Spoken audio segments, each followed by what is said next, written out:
Hello, everybody. Welcome to the Frontier Doubles League. Playoff weekend is upon us, and we are taking it to the Star League for this first match. Joined with me is an odd fellow, and not just because he's strange, but that is his name. How are you doing tonight?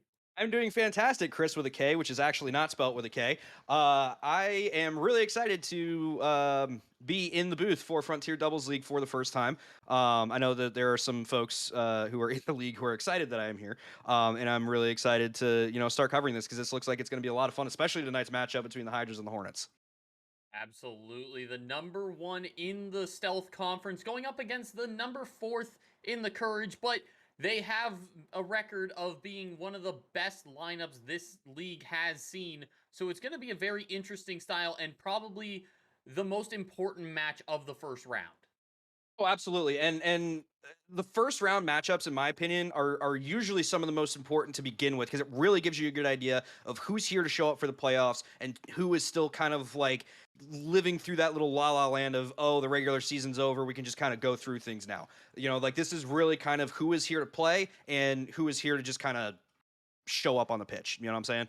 Yeah, absolutely. Yeet has been to the grand finals in season one, in season two, all of his teams from the GM himself in season four, but they have never gotten a win.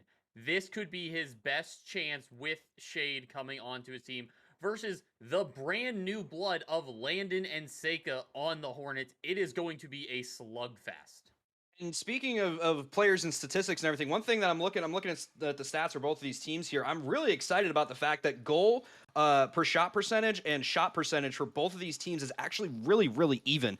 So it's going to be really interesting to see which team is able to kind of, if this goes in terms of which team is going to have the most offense, which team is going to be able to put the better plays. And this is what I love about doubles is that a lot of people look at doubles as like, oh, it's an extended ones. It's how good is your solo play. In my opinion, solo play is the least effective thing. In twos, it's really who is able to put together those two-man passing plays more effective than the other team, as Seika almost puts the first points on the board there. Absolutely. Teamwork, very rare in the game of twos, despite how good it is and how effective it can be.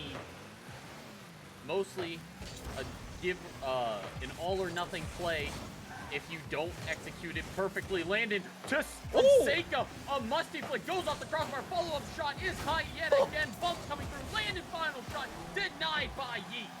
Oh my goodness, Chris. We are starting off hot here with the third man in this matchup coming out strong for the Hydras there on that defense. And so many good shots coming in from the Hornets there, just bringing off the woodwork. You hate to see that, but it definitely is going to make things interesting. Loving the mechanics that I'm seeing out of these players so far. Lots of musty flicks showing on. Yeet getting a flip reset off the save as Yeet gets the demo onto Landon there. That's another thing that I think is really going to come into effect here, Chris, is the physicality between these two teams. I think in two specifically, people really don't take, bumps and demos as into account, or if they do, they think it's like, oh, you're just going out of your way to be aggressive.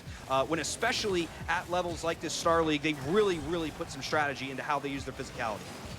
Absolutely. Shade right now coming into this match. 36 demos throughout the course of the season is a menace on the field, but it is Seika opening up the scoring for the Hornets. And this is one of the unfortunate things when you have a team that's really aggressive, like the Hydra, getting into their offensive flow, because all it takes is one bad touch, and all of a sudden you've got a fast break going back the other way, and that's what the Hornets are able to take advantage of there with that first goal going the way of Seika. Now, there's still 3 minutes left in this game. Hydra are only down by one, not done by any stretch of the imagination, but they do need to kind of be careful about how they're doing their offensive pushes from this point on, because the Hornets will capitalize on those overcommitments as we just saw. Yeet. Off the pass from Shade, looking for that double touch, doesn't find it. Shade follow-up is top corner and in. The Hornets in shambles, and the Hydras will equalize. Beautiful double tap attempt there by Yeet, but Shade had a really good finish here. Waited for the ball to get the bounce, that he gets a little bit of a half volley there, puts it straight upper 90, makes both defenders awkward as they try and go for the save. Neither of them able to connect on it, so beautiful tying goal there from Shade. Loving the team play I'm seeing out of the Hydras so far. Hydras might be down on the mechanical end. Great shot from Seika off the post. Yeet to push it down the midfield. Very close attempt by the Hornets. Much space given to them in the midfield. And follow-up shot, Yeet actually turns off, allowing the shot to come through. But luckily, it wasn't on net. Shade coming in. Yeet top shelfing in. Holy, what a shot. What a fantastic shot indeed here from Yeet. I am loving the shot placement from both Hydra's players here. Both of these shots have been just out of reach of the defenders. Both of them have been upper 90, about as close to the crossbar as you can get without actually touching it. And just beautiful, beautiful shot placement all around from both Hydra's members to give themselves the 1-goal lead with about half the game left to go. But again, this is game 1 in a best-of-7 series, so we have a long series ahead of us, Chris, as that almost goes in, but does ring off the crossbar there from Shade. Hydras are now bringing the fight to the Hornets. The Hornets had their early opportunities, but it is the Hydras right now at the halfway mark, showing what they are capable of. And Seika, through the last man, had an opportunity to shoot on net, but just couldn't find the right contact on it. Seika coming into this one is at 15 salary, the lowest in the entirety of the Star League to be on a starting team. Interesting how they will fare as the #1 seed. And it's Shade on the flip reset. It's off the crossbar. Yeet again. Follow-up shot is good. Oh my goodness. And this is what I love about the pressure that the Hydra are putting on. Like, we saw it kind of work against them with that initial goal going the other way for the Hornets, but this is where that pressure works. They're able to get these fantastic shots on, and when they just ring off, the second player is right there to be able to bury it into the back of the net. So I'm loving the teamwork and communication that I'm seeing from the Hydra here, because that communication is how you're able to play that close without losing it over the back net. Now, there is still a minute and a half here left to play. Plenty of time for the Hornets to still try and tie this back up, especially if they're able to take advantage of some potentially dangerous double commitments coming out of the Hydra. Hornets just need to find that transition game, because right now it is dangerous. Seika off his own top corner and out. Gonna get away with murder on that one, but they're not done quite yet. Shade back post. Seika can't get there. The Hydras are on a roll in game 1. Jade with the beautiful fake shot here, faking out Seika, not quite sure when he's going to go for it, and then getting another beautifully placed shot just far enough in front of Shade that he's not quite able to reach it, but not so far that it rings off the woodwork. So we're down to 75 seconds left to play here, Chris. 3-goal lead for the Hydra. It is getting dangerous here for the Hornets in game 1. Absolutely, but game 1 is never the telltale factor. This is a best-of-7, and it could be just the warm-up for the Hornets. We see many teams in this league start slow in game 1 and then really bring it up. The Hydras, setting the pace, setting the tone of this match. And will the Hornets be able to come back from it? Yeet causing havoc, cannot get it through that last defender. Great play from the Hydras, but even better defending from the Hornets. Ticking away down to the last 30 seconds. Hornets probably just looking to build momentum here. Yeah, absolutely. This is something where the Hornets have to kind of look at this and go, okay, game 1, Cobwebs have been knocked out. We're good from here. Seika is actually able to get a decent shot here. That looks like that's going to roll right in. And so the Hornets do get a second goal here with 20 seconds left. Technically, Chris, this is still mathematically possible, but even if they're not able to get those last 2 goals and tie it up, they could potentially have the last goal of the game here, which may be all the momentum they need going into game 2. And the first goal that the Hornets got was an open net miss, or an open net just like that one. So the Hornets, if they can find those opportunities a little bit more going into game 2, it's very possible. And without the possibility of a quick kickoff goal right here with Landon's shot, it's still in. There is still hope for this Hornets team. Uh-oh, Chris. So this falls under the category of, you're saying there's a chance? Because here we are with 8 seconds left. Landon with a beautiful double tap there. Seika was there just in case. Shade not quite able to get there on the defense. So if the Hornets can have a fantastic kickoff right here, they have a chance to tie this and take it to overtime. Ball does end up in the Hydra's half. Shade gives that one away to Landon. He is in a very awkward spot right now. Landon tries to pass it back, but miscommunication. Seika to pop it up, but it is still up. If the Hornets want to win it, they have to keep it up at 0 seconds just to force overtime. And they look to start from their own half. Yeet, 50s, goes to the sidewall. Seika, no touch there, and the Hydras will take game 1. So that wasn't just a no touch. I'm fairly certain that Yeet actually managed to get a bump on him there at the very, very last second and push him just far enough that he wasn't able to get that final touch. But man, that was a game one that was dominated for most of the game by the Hydras just with crushing offense. But the Hornets really were able to take advantage of some mistakes and finally get their offense going there in the last 20 seconds. And I think that really is going to have a major, major impact on the momentum rolling into game two.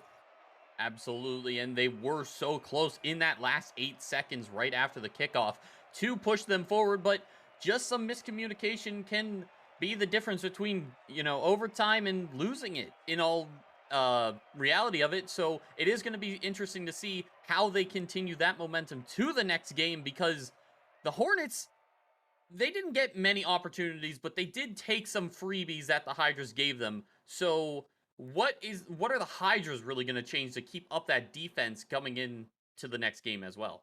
So I think what the Hydras need to key in on here is that for the entirety of that game, it was very, very hard for the Hornets to get clears. Now, when they did get clears, they were able to do it fast enough that the Hydras weren't able to rotate back onto defense properly. So I think that needs to be the biggest concern for the Hydras here in game two is their offensive to defensive rotations, but they really need to keep shutting down these clears from the Hornets, because if the Hornets are not able to get the ball out of their own half, we're going to see a very, very similar game two that we saw to game one.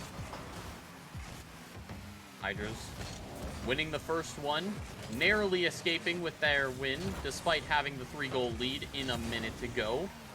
Will look to continue their pressure early here in game two.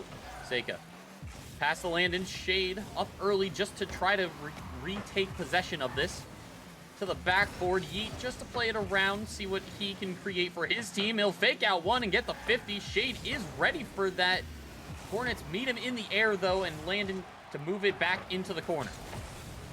Loving the movement that I'm seeing here out of these Hydras players. They are really playing this like a mind game, which 2s is more of a mind game than 3s, a little bit of less of a mind game than 1s, because every small movement can still be punished even though you do have that extra player in reserve. And so if you're able to be a player like Yeet is right here going for another fake, but not able to get that one past Landon, but is able to win the 50 enough that Shade is able to come in and bury it, and that is going to be the first goal on the board for the Hydra here, Chris.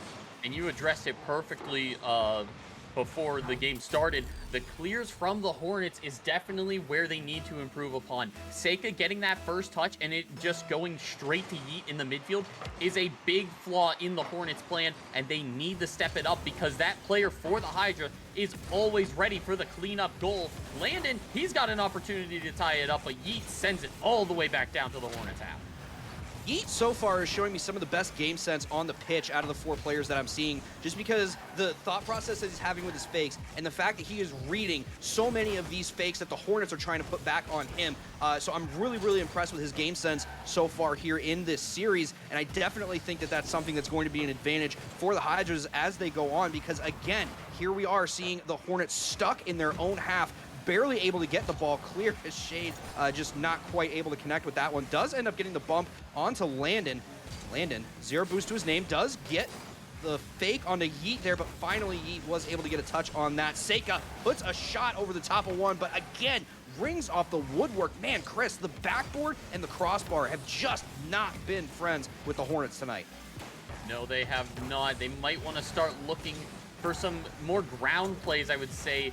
Trying to take that up in the air is not really working out in their favor, especially with the defense coming out from the Hydras on the goal line.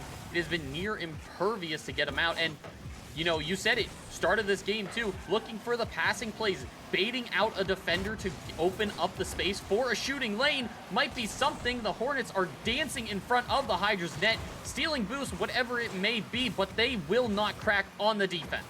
And this is some of the this is some of the most offensive pressure that we've seen from the Hornets in these first 2 games, and so we're really kind of starting to see how the defense from the Hydra holds up. And so far, they are doing very, very well, keeping that pressure away as Seika puts this one on the backboard, but Yeet is right there to answer it. Seika not quite able to recover. Beautiful play here from Yeet. Pop up to the back wall, and Seika, the lone man in net. Landon came through, but just a little bit too late. Seika needed to get that one into the corner just to have an opportunity to not have a shot come through, but it was too little, too late, and it's 2 goals up for the Hydras with 2 minutes to go, and it's a lot of 2s in this 2v2 league. That is The name of the game in Frontier Doubles is 2-on-2-on-2-on-2-on-2-on-2 at 2. As Seika now trying to collect this ball out of the right wing corner. Finally looking for a little bit of a midfield pass to Landon here. It connects. Landon going for the double. What a shot there from Landon. Welcome to the game, Landon. This is what people have known him for, his mechanical prowess, beating both of the Hydras on that double commit, slotting it through perfectly middle of the net. Might be the momentum that they need in this game, and we really thought it would have been a little bit sooner for this, considering how the end of game 1 lasted. We definitely were wanting to see this a little bit sooner. Landon with the flip reset almost shoves that through past the defense from Shade, but Shade is able to connect with it, and Yeet sending that one away out of the corner. Landon putting it right back on again off the woodwork. Seika off the woodwork as well. Oh my goodness, Chris, the crossbar is the worst enemy for the Hornets right now.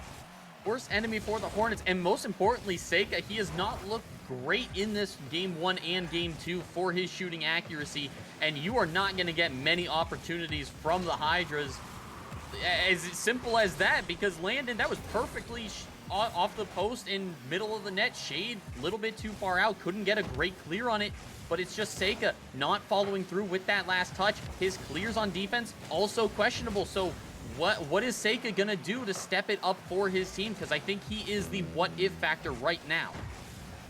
Biggest thing for Seika specifically is going to be really tightening down his shot placement, because that seems to be the only thing that's really biting the Hornets in the rear end here, is that shot placement, because we've seen so many shots ringing off the woodwork in game 2 and game 1, as now with 45 seconds left to play, it is still a 1-goal advantage here for the Hydra.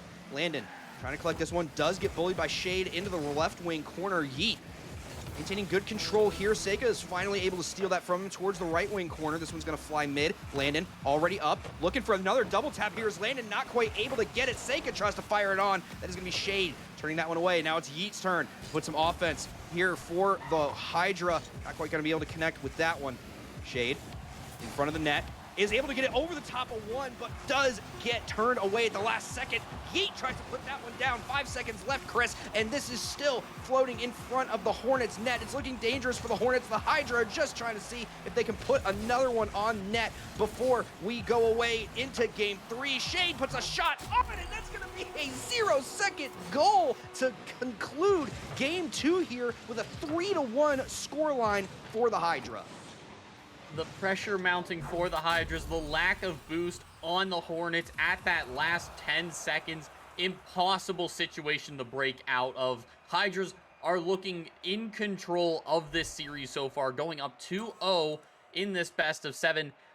And it's only to think, you know, the Hornets, they're not really playing bad. They're just making mistakes, and the Hydras are capitalizing on it every single time. It is unfathomable right now how the Hornets have just got to pick it up on the defense. Their clears have to be a little bit better. Their shooting from Seika needs some work on. They need to be able to find the Hydra's weak points and hit them hard.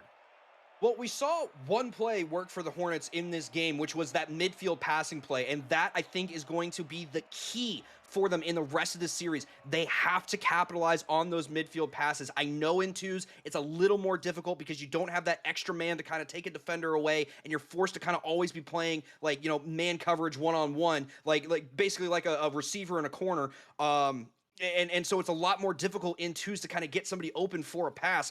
But we've seen the mechanics from Landon. We've seen the mechanics from Seika. Both of them have the capability to be able to open up these passing lanes, and they have to do that, especially on clears. It can't just be a clear and then, okay, now the Hydras get to turn around and go back on offense again. They need to try and see if they can sneak somebody forward, get a clear to pass, and really start getting some offense going. Their defense to offense rotation has to be more crisp than it's been all series, as Yeet gets the first goal in the first 3 seconds.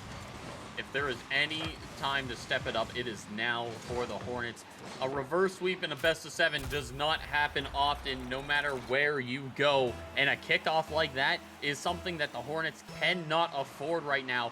With only 3 seconds into this match, it is looking like the Hydras are on the path to sweep. Seika stuck in the net. Shade and Yeet miss on both posts.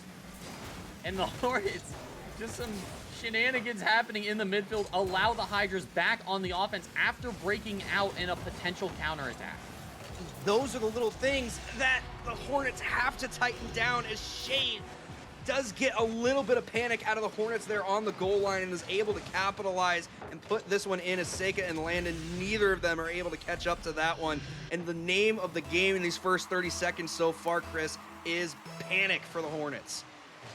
And, you know, going into this playoff, the Hydras are definitely not a fourth-seeded team for their conference. L is not missing that double touch right off the kickoff.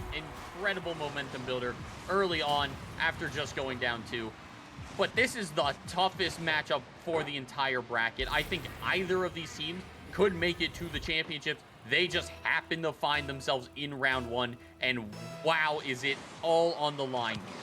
And it's matchups like this that are exactly why as soon as the playoffs start, I throw seeding and records out the window, because the playoffs is a completely new season. You will see teams perform completely differently in the playoffs than you do in the regular season because it's the playoffs. There's just that magic about it, that mentality about it. And right now, as I was saying before the series started, it's looking like the Hydra are the ones that showed up for the playoffs, and right now the Hornets are just kind of on the pitch. And so we really need to start seeing a little bit of life coming out of the Hornets here. There's still well over half the game left to play here. There is plenty of time for them to still make something happen. They're only found themselves down by 1. It's been a 1-goal game for most of this series, barring a couple of last-second goals in Game 1 and in Game 3.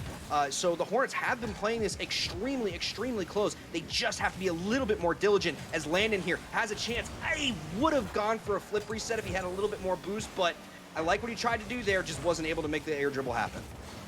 The one thing that I am noticing from the Hydras as well is their willingness to just go for 50s when the Hornets have the ball. They are not afraid to push you by any means, and it's a clash of styles right now. The Hydras are not afraid to get in your face, make it dirty on the field, just like that demo coming out from Shade, whereas the Hornets might want to take it a little bit more mechanically. They might want to be more methodical in their playstyle, but it is not going to work against a team such as the Hydras. And I think that is one of the biggest questions going into this. Is the Courage Conference was a lot more brutal. They are a lot more aggressive in their playstyle, whereas over on the Stealth side, there was a lot more mechanical prowess coming in and slow gameplay. So does that work in the game of 2s? We're not sure, because the Hydras are still rolling with this.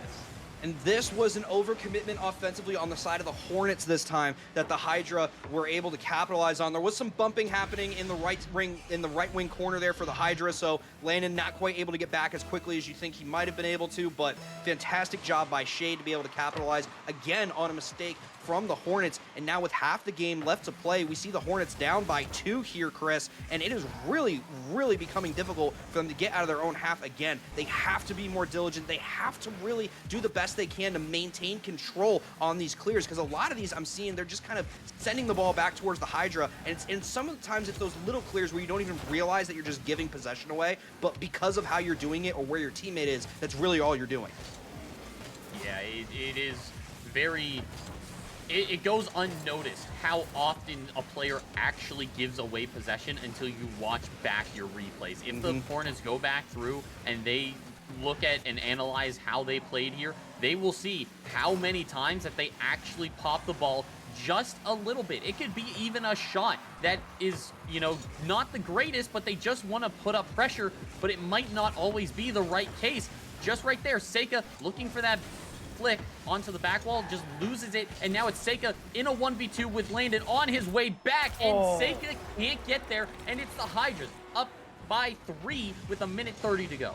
And Shade actually gets a beautiful bump onto Seika in the right wing corner there, which slows Seika down just enough to not be able to get back and get that. Seika had the right idea. He tried to get the flick to go up towards the crossbar, but just not enough power was on that, and so it ends up sneaking down underneath. 90 seconds here, Chris, and a 3-goal lead for the Hydras here in, we're in game 3, right?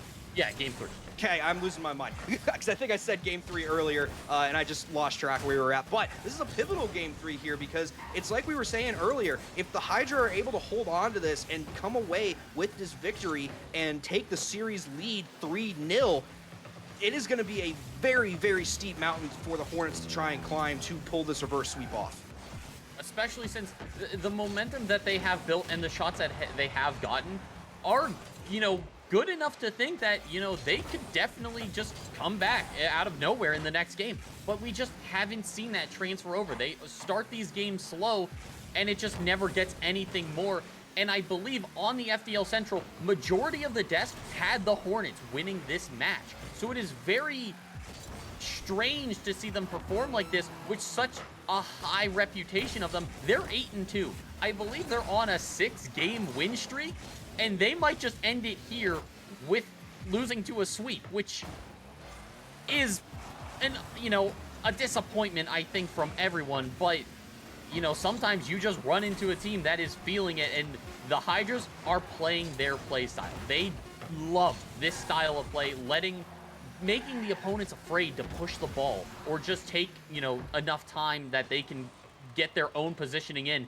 And we're going to match point. And a very, very quick match point at that. And it's kind of like what you were saying earlier about how there's a playstyle difference between these two teams, where the Hydras are, not only are they forcing the 50s more often than the Hornets are, the Hydras are winning the 50s.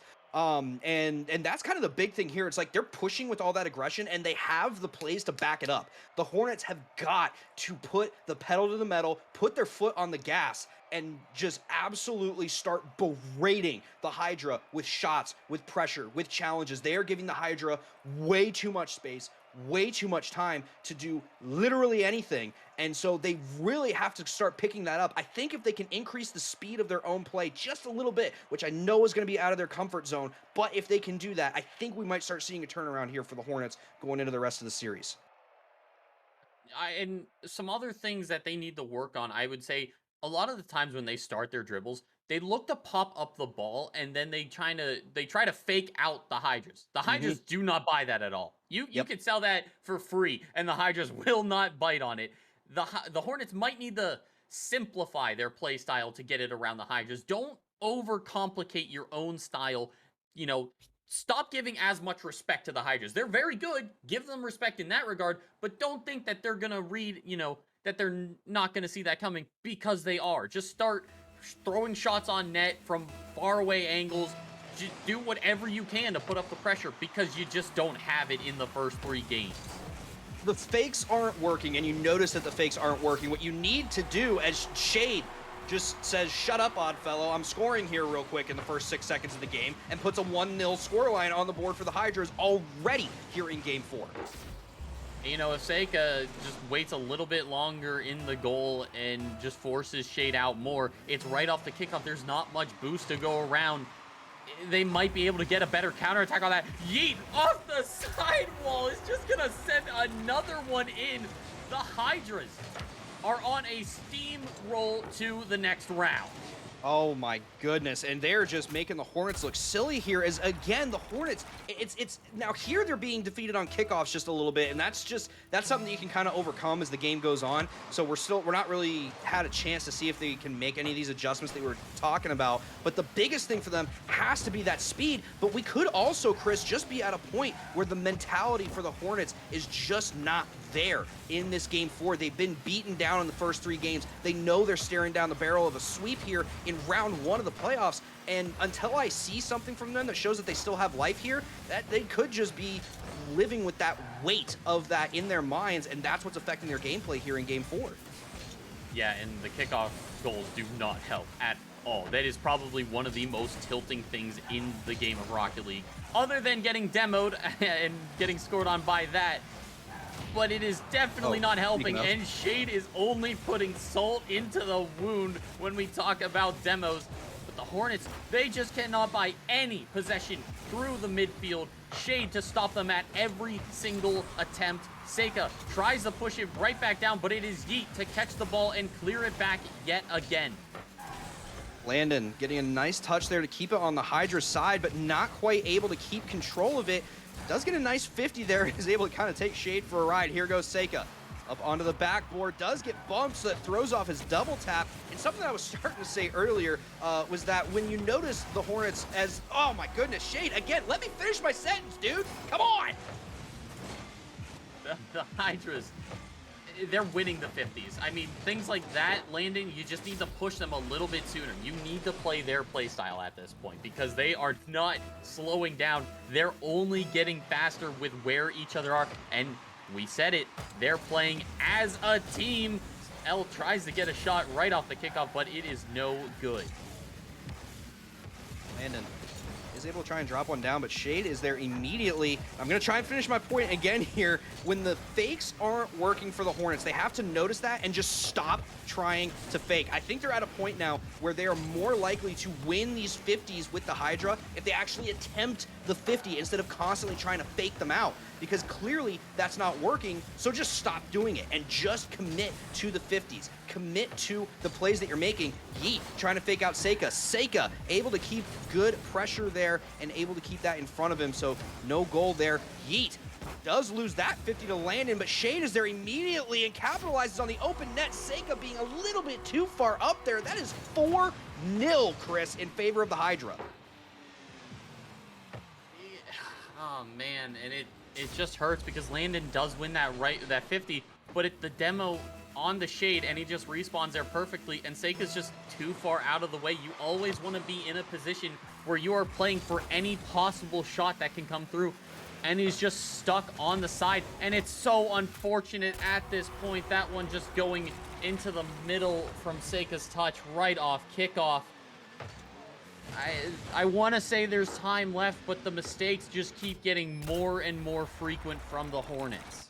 What's unfortunate about that is you can tell that Seika wanted just a little more juice on that corner clear. It was a good idea, but unfortunately was not able to make it to happen, and Landon was not quite in position to be on defense for the very, very quick offensive pressure that the Hydras were able to put on. It just, to me, Chris, the name of the game this entire series has been speed.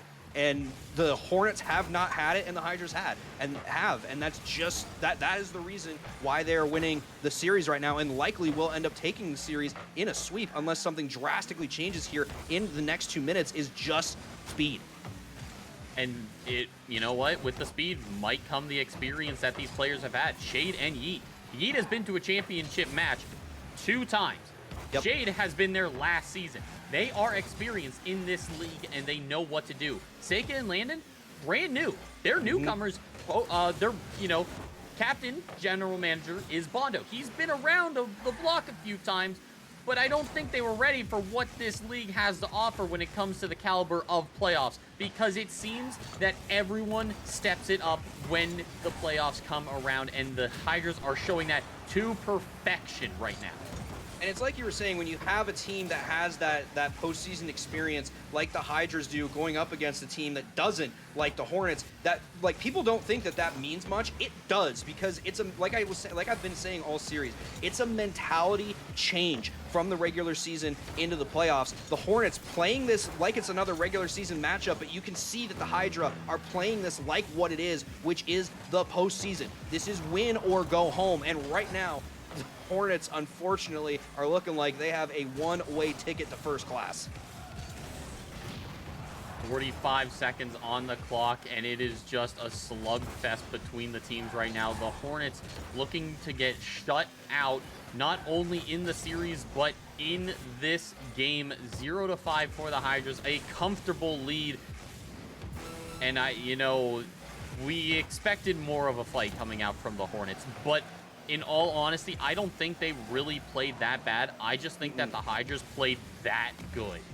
And it's not even, and again, it's not even like that the Hydras played that good or that much better. They were just that much faster. I am telling you, speed is what the determining factor here was in this game. That's why the Hydras were constantly able to win every 50. That's why the Hornets were not able to break out of their half once. I think there was maybe 45. Oh, Shade, don't. Oh, Shade. That's disrespectful. Just pat the stats for the postseason. The Hornets are out of here, and the Hydras are moving on to face the winner of the Monkeys and the Seagulls. What a start to the Star League. I said that this was going to be a chaotic bracket, and it's the number 4th seed in Courage taking out the number 1 seed in Stealth. And if that's not chaos, then I don't know what is. Well, I'm gonna kind of key in on something that you said earlier, in which case, in which you said that both of these teams could have made it to the grand final. I think what the Hydras have done here has put not necessarily put a target on their back, but kind of come out in round one and said, okay, come and get us. They're basically setting this as their grand final to lose, and they came out absolutely swinging here. Now, the big question is, did they show everything that they have in this round one? And so now teams potentially could try and, figure out a formula to beat them going into the rest of the bracket, or the Hydra still have some secrets up their sleeves. You never know what you're going to get with Shade when he steps onto the field. I mean, I've seen him own goal 3 or 4 times in a single game. So it could all just be dependent on how they feel. And let's ask them right now how the boys are feeling after that dominating performance. Actually, I'd rather ask how you're feeling after losing all of your channel points, if we're being honest. This is why I don't bet Oh, channel points. Chris, did you bet channel points? um, I believe I saw a 5,000 channel Yeah, points. I heard about a memory 5 I- grand serves. being I dropped. played both sides, so I predicted you on Central to win, but if the slight chance the Uh-huh. Hornets did win, Yeah, exactly like Braylon said, backpedaling real quick here on that one. hey, All right, all right. win some, lose some. All right, all right. So I do have a question here. So you guys obviously just came off of a very, very strong sweep there of the Hornets. How are you guys feeling going into the rest of the bracket coming off that sweep? We're ready for the Dragons in the finals, honestly. Facts. Oh, calling the Dragons. Okay, Oh yeah, for sure. got to call your Yeah. shot, I guess. We're on we're on the other side of the bracket. We'll see them in the finals. They better get there. It's just how it is. Yeah. Like it. I'm liking the confidence. You got anything for him, Chris? I mean, Shade, I didn't see you own goal once, so who's playing on your account? That's the real question. Oof. I'm not at liberty to say. They're a gamer, whoever it is. A gamer that sweeps is, good enough for me, I guess. That was great. Hopefully, you guys can finally get a championship win after being here for 5 seasons now. Just great performance and good luck in the next rounds. Oh no, we gotta choke in the finals for sure. It's Oh, the Yeet facts. team special by now. Oh my Yeah. goodness! I do have one quick follow-up question. I'm actually just kind of curious because we talked about this while we were on the brack during the cast. Do you guys feel like your experience in the postseason had any kind of impact on why this series was as dominant as it was, or do you think there was anything else with that? Honestly, I Uh, think it's just because me and Shade have been playing together for 6 years, if I'm being That- 100% Oh. yeah, that's part of it. Also, I think Laggy pointed out that we have like a combined 11 hours this week on the game. So I've been on the grind on other games. So the break really helped. I think I got my brain cells back after playing ranked. Yeah, sometimes you do have to take one of those breaks. I mean, Chris, you got any last-minute comments or questions? No, I mean, it was just dominating. I'm hoping you can replicate that throughout the rest of the bracket. But before we sign off here, do you guys have any shout outs you want to give? Yeah, shout out to Light for giving us the motivation to sweep today. He told us to clown on him Yeah, for sure. For and sure. I to do not remember that. lose, I believe were his words. So this one's for you, Light. Also, shout out Michael. He put 15K on us, so I had to make sure he got those points back for sure. Exactly. So, All right. and then of course the Dragons, especially Maki. No one else on the Dragons. We're coming for you. Yep. Strong words. words from the Hydras coming out here. It is a sweep to start us off for the Star League. That is all we have for the night, though. I hope you guys have a great rest of yours, and we will see you tomorrow for some more FDL playoffs.